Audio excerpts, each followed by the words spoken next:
বন্ধুরা, আপনি কি কখনো 8 কিলোমিটার লম্বা ট্রেন দেখেছেন? আর এমন একটি রেলওয়ে রয়েছে যেখানে 1 লাখ শ্রমিক মারা গিয়েছে। আর সেই রেল লাইনটা এতটাই উঁচুতে অবস্থিত যে যাত্রীরা সেসব মৃত শ্রমিকের কঙ্কাল দেখতে পায়। কি দেখতে ইচ্ছা হচ্ছে? তবে বেশ, চলুন দেখে নেওয়া যাক। Number 8, snow removing train. এই ধরনের ট্রেন 1900 সালে প্রথম চালানো হয়েছিল। 1900 সালের আগে রেলওয়ে ট্র্যাকের উপরে জমে থাকা বরফ শ্রমিকদের দ্বারা সরানো হয়, কিন্তু এই ট্রেন আবিষ্কার হওয়ার পরে রেলওয়ে ট্র্যাকের উপর থেকে বরফ সরানো অনেক সহজ বিষয় হয়ে গেছে। এই ট্রেনে এমন এক ধরনের সিস্টেম চালু করা হয়েছে যার মাধ্যমে এই ট্রেনে রেলওয়ের উপরে দিয়ে যাওয়ার সময় রেলওয়ের উপরে জমায়ে থাকা বরফগুলোকে কাটতে কাটতে চলে যায়। Number 7, dead railway Burma. এই ডেঞ্জারাস রেলওয়েটি ব্যাংপন থাইল্যান্ড থেকে বার্মা পর্যন্ত চলে গিয়েছে। এই রেলওয়েটি ডেড রেলওয়ে নামে পরিচিত, কারণ এটি তৈরি করার সময় প্রায় 1 লাখ শ্রমিক মারা গিয়েছে। তাদের মধ্যে অনেকেই নদীতে পড়ে গিয়ে মারা গিয়েছে, আবার অনেকে তো ভয়ঙ্কর অবস্থা দেখে আত্মহত্যা করে নিয়েছে। এই রেলওয়ে লাইনের উপর দিয়ে যাওয়ার সময় যাত্রীরা সেই নির্মাণ করা শ্রমিকদের কঙ্কাল দেখতে পায়, আর এই কারণে একে ডেড রেলওয়ে নামে ডাকা হয়ে থাকে। Number 6, Maeklong railway market. এটি থাইল্যান্ডে অবস্থিত। এই রেল লাইন দেখে আপনি ভয় পেয়ে যাবেন, কারণ এখানে ট্রেন খুব জনবহুল মার্কেটের মধ্যে দিয়ে যাওয়া আসা করে। ছোট ছোট ব্যবসায়ীরা সবসময় রেলওয়ের ধারের কাছে মালপত্র নিয়ে বসে থাকে, আর ট্রেন আসার সাথে সাথে তাদের সকল মালপত্রগুলো গুছিয়ে নেয় এবং ট্রেন চলে যেতে পুনরায় তাদের সামগ্রীগুলো আবার রেল লাইনের উপরে সাজিয়ে ফেলে।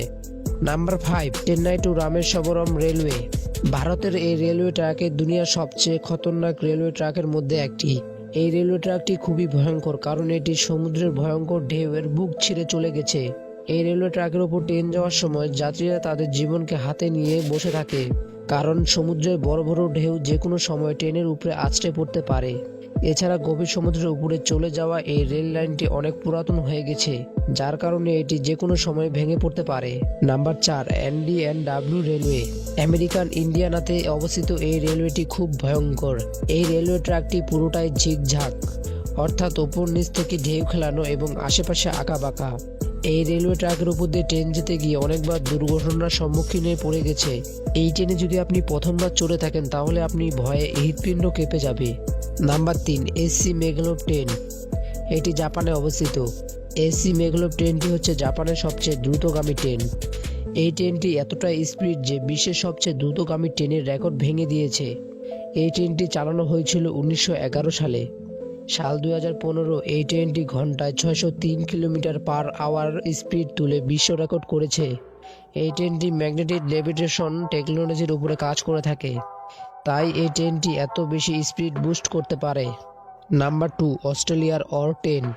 অস্ট্রেলিয়া চলাচল করা এই ট্রেন দুনিয়ার সবচেয়ে লম্বা ট্রেন। ট্রেনটি লম্বায় প্রায় 8 কিলোমিটার। বলা হয়ে থাকে এই ট্রেনটি কোনো স্টেশন দিয়ে পাস্ট কেটে যায়, তখন এই ট্রেনটি সেই স্টেশন থেকে চলে যাওয়ার সময় সেখানকার যাত্রীদের প্রায় 20 মিনিট ধরে অপেক্ষা করতে হয়।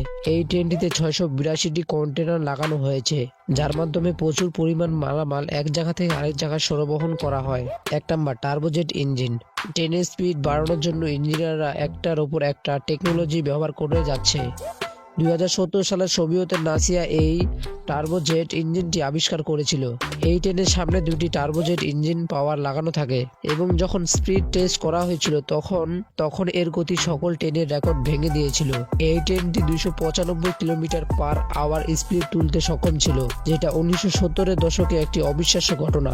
কিন্তু এতটা স্পিড হওয়ার পরেও সোভিয়েত সরকার এটিকে ব্যান করে দেয়, কারণ এই ট্রেনের জেট ইঞ্জিন চালাতে গিয়ে বেশি পরিমাণ জ্বালানি খরচ হয়, যে কারণে সোভিয়েত সরকারকে পরবর্তীকালীন অনেক সংকটের মুখে ফেলে দেয়।